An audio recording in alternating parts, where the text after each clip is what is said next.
All right. I've had people want me to look over this just really quickly. Anyways, I've already been asked questions on it, so I'll quickly go over it. I've seen some of this stuff already, but we'll go through a little bit of it. Finishing Mori, new killer. The killer can now perform Mori on the final survivor. They've been talking about doing this for a long time, but Memento Moris are going to get changed to just grant blood points instead when performing that said Mori. I don't know why we went this route. I think everyone was pretty simple. I understand, like, I'm okay with this. Like, thematically, it makes sense. But again, I figured you could just make like the yellow Mori base kit, and this is just there. It doesn't even need to be a major update, in my opinion. But it doesn't really make Memento. It's just removing the ability to kill multiple survivors per game, which is a really weird thing. I enjoy having Memento Moris. That way you can kill everyone in the lobby. You just had to make the yellow Mori base kit, and this would be fine. And then do everything else, right? Like, I enjoyed the idea that whenever you're here you go, like new mechanics which hide nearby objects when a Mori is happening to prevent rocks, crates, etc. from standing so we can see the kills. Yeah, this is all we wanted. We wanted this and Cypress Mori.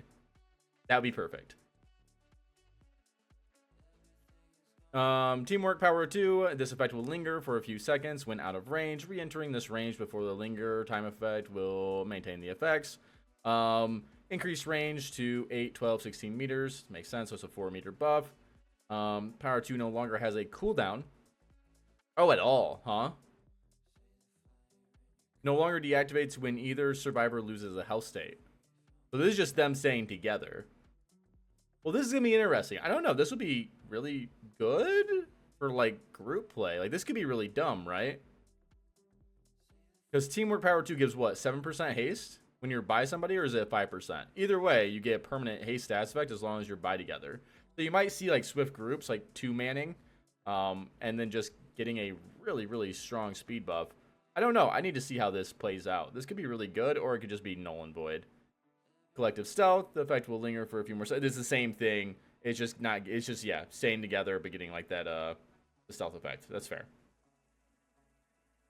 Corrective action now applies to survivors within 8 meters, and prevented failed skill checks now become great skill checks. Was good skill checks. Change. Prevented failed skill checks now become great skill checks. I guess you could put this onto a few skill check like builds. Inner focus, increase your reading duration, removed range requirement. That's still mediocre. We're gonna live forever. Increase healing speed bonus. I'm gonna try and go over these really quick, by the way. I don't really want to spend like too long on all these things, so I'll branch over them if I miss anything. Totally sorry. Increase healing speed bonus 150%, which is that's a big buff. I felt like We're Gonna Live Forever was actually already pretty good. Endurance effect no longer needs to be activated. Added a 30-second cooldown to the endurance effect. The endurance aspect of the perk made the perk overly complicated to make use of, so we have replaced this with the cooldown instead. That's fine. This is going to be really, really strong, by the way. This is going to be, like, dumb strong. Poised. When you first start repairing your generator, see the killer's aura for 6 seconds. This is really good, actually. Increased duration 10, 12, 14 seconds was 6, 8, 10 seconds. Fair enough. This is pretty solid. I'd run this if you're running like any kind of aura build. You put this with like object of a session. That way you see his aura, he sees your aura, kind of thing.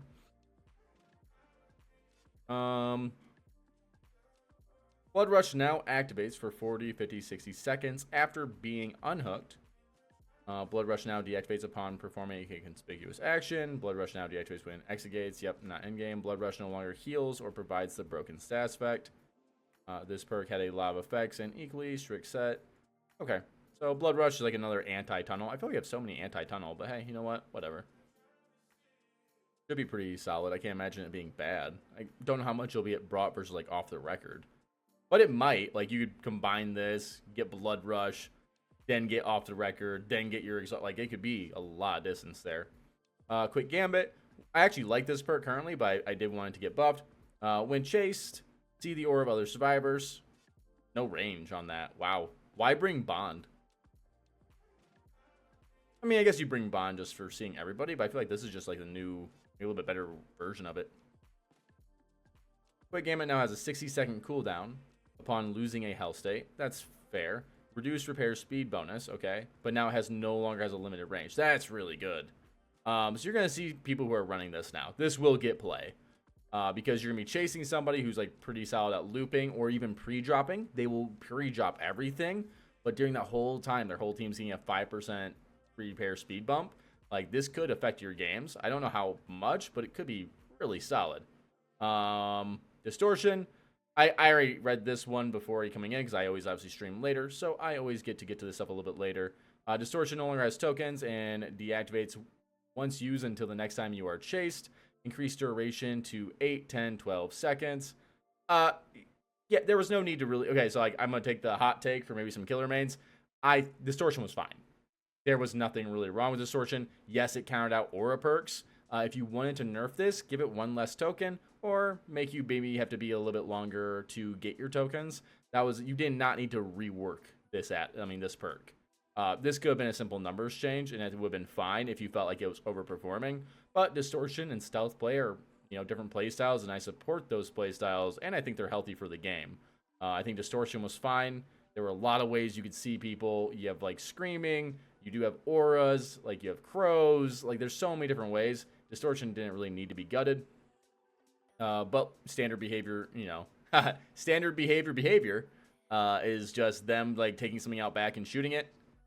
Lucky Star, now suppresses you on pain, and yeah, all that while you're in the locker. This effect lingers for 30 seconds after exiting the locker. That'll be pretty fun with a few things, but not going to get much change.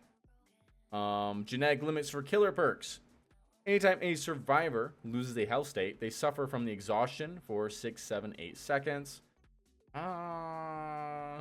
Limits previously affected survivors who heal. I don't know genetic limits need to be changed. It had like 0 playtime. 1 second, guys.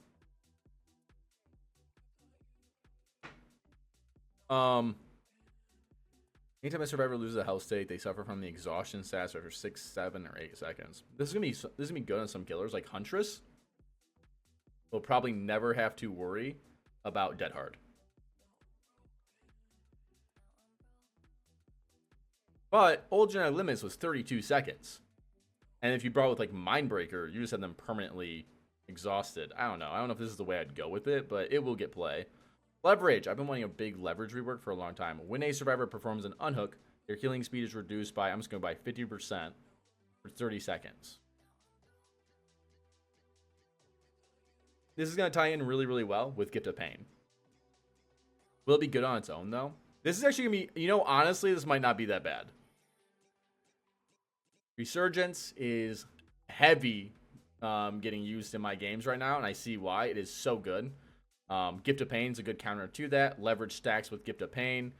This helps counter out Will Make It and other healing perks. And I am seeing more healing perks come into my game. So this could be pretty, not like OP, but it could slide under the radar for a lot of people, but be pretty solid. Thwack now has 3 tokens. Gain 1 token upon hooking a survivor. When breaking a pallet or wall, consume 1 token and cause survivors within 24 meters to scream or reveal their location for 3, 4, 5 seconds. Starts with 3 tokens. Gain 1 token upon hooking a survivor. Breaking. I'm okay with this, actually. Thwack was bad. It's not, like, good right now, but what is pretty nice here is that you get to kind of have 3 tokens right off the bat. Having these tokens off the bat does make a difference. So whenever I go break a wall or something at the beginning of a game, if anyone's near me, I'll get a little information. Is it, like, really, really good? No. I probably would still bring other things over this, but for, like, what it's worth, I could bring this with some builds or get build requests for this and not feel like, oh, I have nothing. Machine Learning. The most recently damaged generator becomes compromised. One generator. Okay, so they just did the thing that we've all mentioned. Yeah, Machine Learning is actually pretty strong. People who aren't playing with Machine Learning, you should definitely try it out. Machine Learning is really good. Combined with Tinkerer, you can get a dumb amount of value off of Machine Learning. I've been playing with Machine Learning a lot lately. It feels pretty good, but the compromised gen thing was always weird. Why 2 gens but not just 1? So I agree with this change. I wouldn't call it a medium update, but maybe there's a different coding as to why it's that way. Deathbound no longer has a distance requirement to activate. That's fine. Deathbound no longer has a duration. Instead, deactivates when the healer is hooked. That's nifty. I'll play with Deathbound a little bit more on this. It's pretty niche, but it's always been niche. Stanchion tactics. When a survivor is within 6 meters of a drop pallet, within 60 meters of your location, their aura is revealed for 6, 8, 10 seconds. There's like a little I'm all ears thing for like players like Huntress and stuff like that. I don't know. I don't know if I enjoy this more than current Zancian, but current Zancian is also pretty useless if you know where most things are. Like, yeah, you have niche things, like maybe throwing a clown bottle and trying to stop them from getting to the next place, or prepping a clown bottle. But again, you would almost always want to run something different in that case. You would never run Zancian, I feel like, against like a really, really top-notch like group. You still wouldn't. I still wouldn't do this. But there are some like niche, like little fun builds you can probably run by like getting like crazy Huntress like hatchets, where like someone's just not expecting you. Dead Man Switch now applies only to the first survivors who stop repairing a generator. Increased duration, though, was basically up by 20 seconds. Okay. Dead Man Switch provides a very powerful effect, but can sometimes get out of hand when combined with other perks. They're talking about Grim Embrace, by the way. So Grim Embrace would go off, and then Dead Man's would extend it. We have changed it. I don't know if this would be the route I'd go with. Dead Man's, to me, has never felt like crazy, crazy strong. It's not bad, but on a single gen, 50 seconds could be really good. If you're running this with something like Pain Res, you're getting a lot of value out of it. Because 50 seconds, your survivor can't just sit there by it. So this might actually be pretty solid of a solo gen nuke. So like you bring Pain Res, don't want to combine this with Pop Goes the Weasel, but you bring it with like something like Pain Res, and Pain Res hits the gen, let's say at 70%, and then it gets chunked for 20%. Base, so it goes down to 50%, but then it's locked for like 50 seconds or a minute. You can probably get another person down that time frame, so this isn't too bad. Blood Echo no longer has a cooldown. That's a good change. Reduced duration. I wouldn't have reduced the duration though. I mean, I guess it's fine if you want to compensate it that way. Fine. I just don't know if it was really a need. I mean, I guess no down. Sure, we'll take the compensation. That's fine. Crowd control. The last 3, 4, or 5 vaults, which survivors rush vault, are blocked by an entity. This lasts until the Hextome is cleansed. Oh. It's not saying like for a time frame. It's just saying like the last so many vaults. That's pretty cool. Again, it's a hex perk. I just don't know if this is ever strong enough to I don't know if this is ever strong enough to ever really justify it. It's really hard. Crowd control, when you get value on crowd control, it's like dirty. So maybe it's worth the spot now. Who knows? Predator, when a survivor escapes chase, reveal their aura for 6 seconds. This perk then goes on cooldown for 60, 50, 40 seconds. There's some niche examples where this would be okay. And then there are some examples where this could actually be a really bad perk and can bait you into things. So if you lose a survivor, it's often better just to kind of leave chase and find another group. But because like if you get your aura revealed, then it's like, oh, there they are, and then that first thought is to continue chasing them. That might actually hurt you in a game. But there's some really cool niches to this. Like Wraith will get a lot of free aura reading, which is pretty cool. But more importantly, a killer like Deathslinger, Huntress, even Hux. Hux could get really good value off of this. So Hux could, let a chase go and then tag somebody, maybe like trying to like weave in and out of something later. That'd be my only thoughts of Predator getting value. Killer updates. I've already read this part because obviously everyone made a big deal of it. Skull Merchant's dead. F tier. I wouldn't play her anymore. Just to give you like my quick notes. I don't know why this is. I understand the behavior is in like people pleaser mood for a while, and I understand Skull Merchant they want to change for a while. But to be fair, like if you don't enjoy going against Skull Merchant, that's fine. But I wouldn't have ever put her really, really high up on a tier list. And the way they handled this was just like absolutely gutting her. So really quickly, decrease hinder penalty when scanned by a drone to 5% when it was 10%. That part I'm kind of okay with, to be fair, but it's the second part I would have been like, well, if you're gonna get rid of one or the other. Skull Merchant no longer gains haste when scanning a survivor. This was actually really helpful. Remember, Skull Merchant is a basic killer. She can't do anything outside of like, yes, if you're in her drones, if you're in her drones, it's a little dangerous, but you can crouch walk, you can urban evasion, you can stop for a second, you can get used to being injured like you would with Legion. I've played against Skull Merchant a lot. This is why I never understand why people DC against her. You can't 3-gen anymore, even though like the idea is that you can still 3-gen Merchant. You can't. If you're a bad survivor, you're having a hard time with Skull Merchant. And yes, solo queue is always going to have a really hard time with most killers, but I'm sure they're going to have a harder time with Skull Merchant because someone's going to make a horrible mistake. There is some issues I did have with Skull Merchant, like she could actually camp really effectively well in endgame, and I don't know if I would ever, I don't know if I enjoyed how that worked or how it felt, but it's like, okay, say we're gonna get rid of the chase potential, fine, we're gonna buff something, right? Nope, we're gonna go harder on the nerf. So we're gonna reduce number of drone scan lines, so the thing that actually scans you is now only one line. So that's effectively, this is useless. Drones are always active in their state, doesn't matter. Drone scan lines are now invisible beyond 16 meters. This has zero warrant. You will know when you're running into somebody. Like if you're running into a drone area, you're gonna get there in 16 meters. You'll be fine. I don't know how they save Skull Merch in this case. I mentioned this numerous times. I said this a long time ago. Behavior is going to nerf. People asked me what the update was going to be, and I said they're probably going to nerf Skull Merchant to the ground. People ask me why. I'm like, because so many people complain they want people to get used to playing her again or playing against her and not hating their lives or not having to get better. Because a lot of you guys who DC against Skull Merchant is not that good. Like you can DC, but maybe that's my hot take. Okay, like if you're DCing against a specific killer every single time, it's because you probably don't enjoy going against that killer because you get rolled. But Skull Merchant isn't really that difficult of a killer to go against, and she actually can be kind of fun to play. But now she's not going to be fun really to play, and she's going to be super easy to go against. So if you go against her, you're probably going to enjoy your time, just like if you were going against a trapper with no power. But we'll see. Maybe I'm missing something. Maybe I'm missing something along the lines of like, hey, drones are always in their active state. Maybe you can't remove these things anymore. I don't know. I just don't think this is going to be really good. I think Skull Merchant's play rate drops to near 0. She'll be at the very bottom. She's probably going to be at the very bottom of a tier list. I just can't see her ever being played. Hillbilly. Again, I'm on the fence. I'm a little biased. I think Hillbilly was probably fine, but to be fair, there are a lot of people who've been saying he's probably a little overtuned, and maybe he is. So, decreased time before overdrive starts to dissipate to 8 seconds was 15. That's quite a sizable nerf, but I don't know if it's really that big of a deal. Decreased overdrive movement speed. This is a bigger deal because it's going to change the way you play on tiles. It's probably fine though. Like 11 meters a second is pretty quick, and the base chainsaw is pretty good. Decrease overcharge when revving and sprinting was 2 seconds. Increased chainsaw miss attack cooldown. I mean, I don't know. Is this good? This might be enough. Like, it seems like it's probably a fair nerf. Like, if you're gonna nerf Billy, this is probably fair.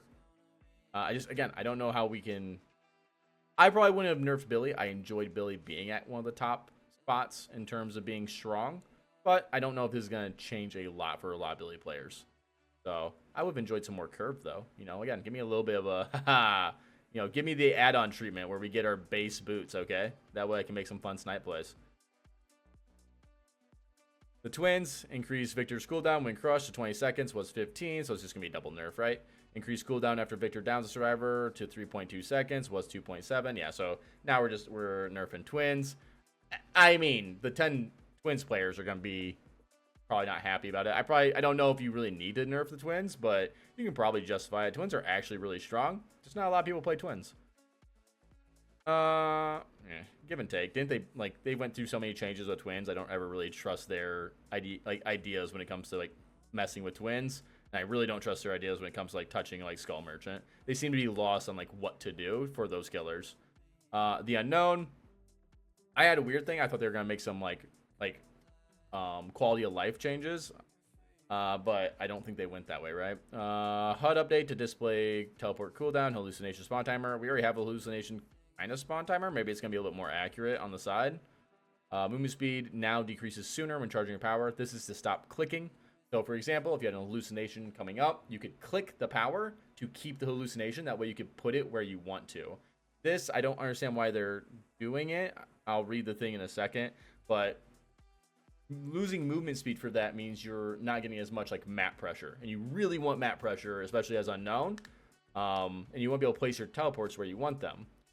So slowing down, depending on how much your movement speed's kind of kicking in, it's just a little uncalled for, but I'll read the thing. Maybe they have a better reasoning for it. Increased teleport recovery speed by 15%. Okay. Adjustment to blurry photo and vanishing box add-ons. Yeah, so they're gonna change blurry photo and then make it to where it kind of fits that. That's fair. Improved visual and audio feedback when using UVX. The feedback's fine. The problem is that your UVX on direct hit means absolutely jack shit. This is something I've always been very critical of. Do not give us a direct hit that is meaningless and then like sugarcoat it. So for example, sugarcoat would be like, hey, it hinders them by like 3% for like 1 second. You're not being rewarded for a direct hit then. I'd prefer them to do something a little different here, but I didn't expect them to do much. Because Unknown actually is really good. Again, he's one of those killers who's really good, but he has moments of feels really bad. So any map with like trees and you want to go for a mortar shot, you're getting told no. Certain angles on tiles or structures will just insta-pop your thing, but it's not exactly sure. The consistency is really bad. We tend to revisit killers a few months after they release. To see if they need balance changes. Normally it just takes them a few months to getting around to things. It turns out the Unknown is already in a pretty good spot and is well liked by players. There's a lot of players I see that do like Unknown, but a lot of the comments I see are kind of the same thoughts I have on a lot of the frustration areas of Unknown. Tapping the power button can postpone hallucination from spawning, yes, but to a survivor, it appears as if you're about to launch a UVX. Yeah, but you're not normally chasing someone, spamming the button, waiting for a teleport. You're normally doing that like in your free time. This forces survivors to constantly dodge and lose distance without slowing down the killer. Okay. I guess, but you can dodge a lot of one of the things that's really funny about playing Unknown is you can actually dodge a lot of his stuff mid-air depending on his distance. So you can be pretty hold forward for a while. Now if he's right on you, you're gonna have to dodge. And then if he's like really right onto you, just run back into him. If you're by a pallet, you run into him almost always. If he puts away his weapon, it takes such a long time for him to swing that you can make it back to the pallet. It's a really brutal thing for him. We reduced the window before the killer slows down while charging their power. This will make it harder to tap the power button. This is a dumb change. I think this is just a really bad change. It's just like a misdirected change. Like it's not something I think that is like making a big deal in a lot of games. And I would much prefer them to have like gave a change to the actual UVX direct hits. Because that's what feels really bad almost always. And yes, I understand the detonation is supposed to be like the really big thing. But again, getting a direct hit will never feel good to the player. Make it somewhat useful or something along those lines. I understand you want the blast to be good, but to be fair, the ball itself can be incredibly inconsistent. And the direct hits are one of the worst feeling things ever. You can do an arc shot, and the survivor can be running, and the arc shot can hit them. And you lined it up perfectly, and for whatever reason, this time it will bounce. And we've had footage of this, which is always funny. And it's normally the way like the tiles are laid out and like what's actually happening. And there's also times where it will hit the survivor, and then it won't bounce, and it will just detonate there. So it's doing like a smaller bounce there, but it's not consistent. So it's really weird. I'd prefer they would have done something there. It would just make Unknown feel way better to play as. Unknown though, again, I can always play Unknown and have a good time for the most part. Yep, Skull Merchant's like the worst thing. I would never have done this to Skull Merchant. This is simply, in my opinion, to get there's a thing in training players. I don't know the exact definition for it, but you can train players, or you can you can also condition, I think is the word I'm looking for. So you can condition players, and you can condition people you're going against in game to do different things. So if you're going against a survivor, I'm going to try and make a quick example.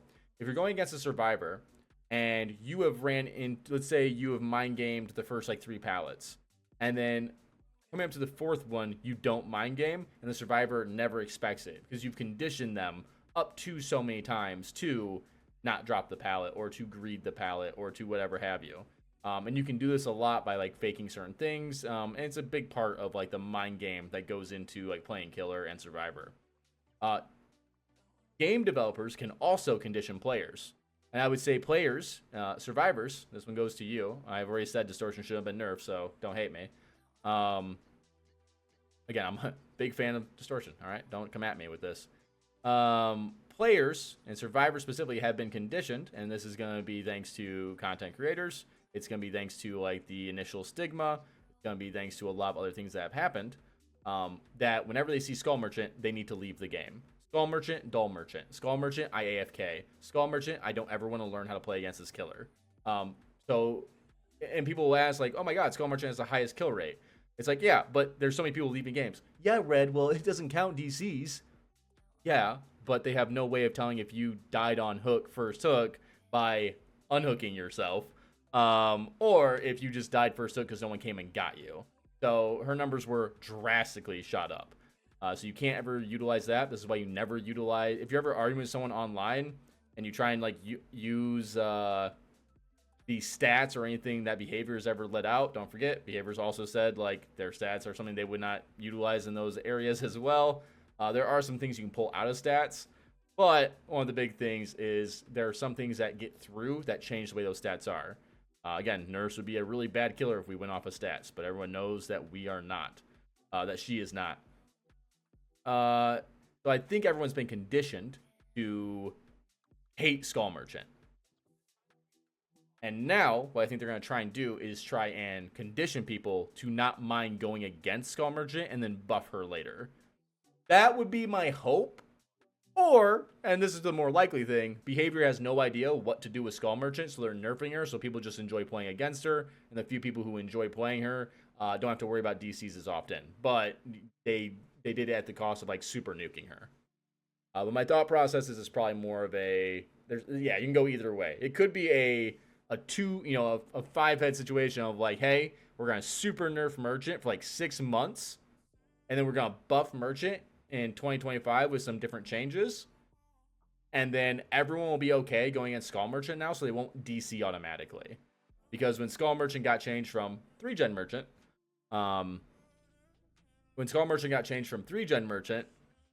remember, people still said 3-gen Merchant, Dull Merchant. All that stuff is from 3-gen Skull Merchant, which wasn't even being played in the majority of games until a video got released, and then everyone started doing it. This is why content creators, we sometimes want to be careful on some of the stuff we release. But it's okay. Sometimes you got to let people know that there's a problem, but you also have to expect that a lot of people are now going to do that said thing. Either way, Skull Merchant's dead. I wouldn't play Skull Merchant. I'll test her in the PTB just to make sure I'm not wrong.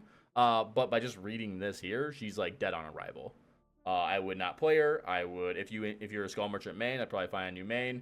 If we have to play this, if they are only going off of the stats of like why they're making such a drastic change instead of like an actual honest rework for both sides, this is not a both sides change. This is we hear you survivors, we hear you're AFKing, DCing, and leaving all your games because of this killer. We're gonna nuke this killer. And you have Skull Merchant players, hey, we understand like you're part of the community, but fuck you right now. And that's what they're saying. Hopefully, we get some changes or some of these things don't go to live. That's my thoughts on it. It's a little bit of a hot take. I don't like changes like this with nothing really being stated. Yeah, like their reasoning here is being unable to see drone scan lines made them very difficult to play around accordingly. That had nothing to do with it. Scan lines will now always be visible and nearby, invisible when out of range. Additionally, we have reduced the number of scan lines. This has nothing to do with what people complained about. Whenever people were complaining, it was because of this thing here. By the way, whenever people saying is like there was too many status effects on one killer, and then of course you have like, oh, the drones are everywhere. I've never heard someone say, yeah, I can't see the drone scan lines. I've never ran into that. Maybe I'm wrong. Are the changes live? No, this is gonna be on the PTB upcoming. I'd say play her while you can. I don't think they'll back off of these changes, by the way. I do think they're gonna go through these changes no matter how the PTB goes. But hopefully, I know people say something negative, but I think they're gonna listen to a lot of people. A lot of people are going to say, we hate Skull Merchant, yay, dead Skull Merchant. They're not gonna look at it in a different route where it's like, we hate Skull Merchant, this is a bit much. We also want Skull Merchant players to have a killer and play. So that's a weird, it's a weird situation. This is like a really big thing. And I say this, by the way, same thing. I know I'm harking really, really hard on like Skull Merchant. I don't even play a lot of Skull Merchant because everyone DCs. That's the only reason you don't get a lot of Skull Merchant gameplay or videos from me, by the way. I can't afford to put in 5 hours for 2 games. Distortion should have never been changed too. Okay, Survivor mains. Okay, everyone who needs to hear me say this real quick. Nerfing Distortion was also a garbage move, and there's a thing of pandering to your audience, and sometimes behavior needs to do it. because sometimes they get perceived as not listening to the audience, and it's true most of the time. Now they're listening more to the audience, but now they're pandering a little too much. The distortion update doesn't need to happen, or change how you want to go about it. And then I would say the Skull Merchant update doesn't need to happen. Change how you're going about it. This is not healthy to... This is literally just, yeah, this would be just straight up pandering. That's my thought process. But that's my thought process. That's my little mini rant on this matter. I just want to go over the quick update. People do ask me my thoughts on these updates sometimes. I don't normally make a video, nor do I normally cover it on stream. And I know I have to do like another killer tier list here soon. I can tell you who's going to be at the bottom, though, if this change goes live.